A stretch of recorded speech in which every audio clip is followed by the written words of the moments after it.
โอ้ยยายเอ้ยหลานก็ได้ไปเรียนมาที่ไซดอกตอนหลานอยู่ป่าน้ำกาดำนั้นหลานก็มีเวียกอย่างเฮ็ดก็เลยไปเก็บเอาดอกไม้ใบหญ้ามาทักมาทอเป็นพวงมาลัยห้อยขอสักษาประสิทธิ์เอาไว้บูชาเจ้าป่าเจ้าเขาเพื่อแล้ว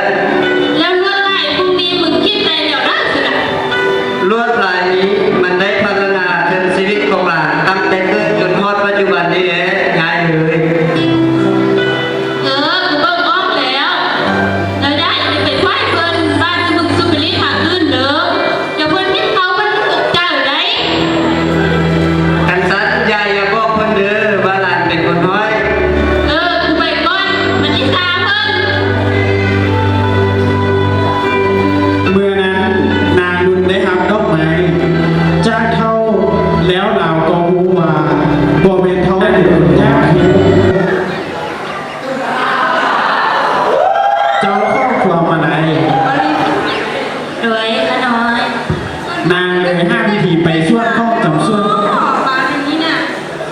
มีคนมาช่วยแล้วแน่นอนแม่แหละแต่ก่อนคือบ่เป็นทุกทีก็ได้เนาะ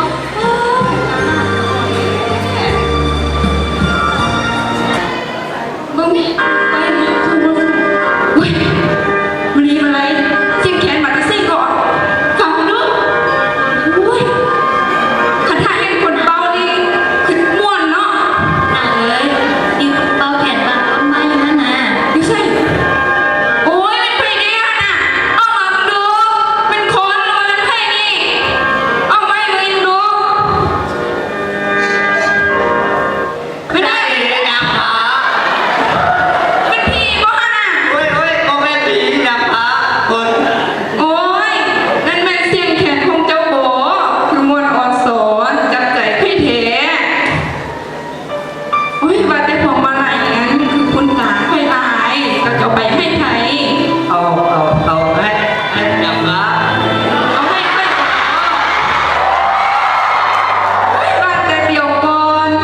ว่าแต่บ่าเบาอายเป็นลูกเต้าเราขอให้ดีซึ่งจังใดงามจังใดให้ดองเอินกาวคือมาเอาหนูสร้างทางปราสาทเมืองน้ำเท่านี้เนาะ อันนี้เสื้อดำตัวน้อยเนื้อวาสนามีห้า